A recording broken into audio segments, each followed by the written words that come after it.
he sits down with me and he says, I think you'll be able to share what you've learned if you leave. You'll be able to share this with everyone if you leave. And I felt like it was his nice way of saying, you're not ready to be a monk, like get out of it. Right? That's how it felt. It felt like I'd failed, and it felt like he was like breaking up with me. Like I equate it to a divorce. It was almost like him saying to me, it's not you, it's me, you know, it's not working out. Like it kind of felt like that. It wasn't disingenuous on his part. It was a reality check. It was a reality check that this wasn't gonna last forever. It was one of the most toughest, humiliating, ego-bashing, crushing things that happened. Because here I was thinking I'm gonna be a monk and I'm gonna do this and I've got all these plans. And then all of a sudden, 3 years on, all your plans have failed.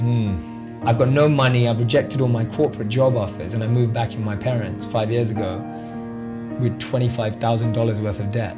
So I moved back in with my parents, and I'm thinking to myself, what am I gonna do? Like now I'm gonna have to think about paying bills, and I'm gonna have to think about, my parents aren't well off, so I didn't have anywhere to I had their home to hang out in, but it wasn't like, oh yeah, I'll just live with my parents for a bit, I'll figure it out. I was just like, I literally have nothing. Like if I don't figure this out, I'll be sleeping in my bedroom that I grew up in for the rest of my life, and that's it. Like that's life. Sure. So it was tough. It was the closest I've ever been to like a very low point, because your biggest dreams have just crushed. And I know no one can really understand my dream of becoming a monk, but you can equate it to, I don't know, playing in sports. Like I know for you it was like that, but whatever it is, music, it was like your biggest dream on the planet just comes crumbling down.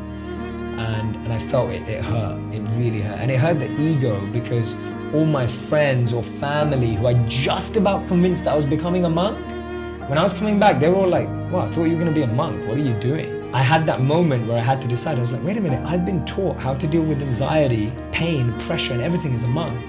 And for the first time in my life, I had to put it into like practice, but in like acceleration mode. So I ended up doing two things when I left. One thing was all my friends who work now at big companies, they were stressed out and hating their lives.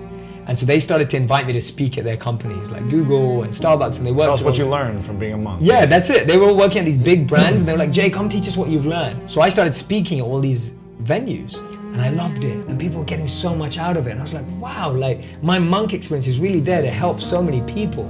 And because I'm still living it, I can still give it. And all of a sudden, all of this environment had a meaning and purpose again. And I started to see what my teacher had said, that you're there to share this with people.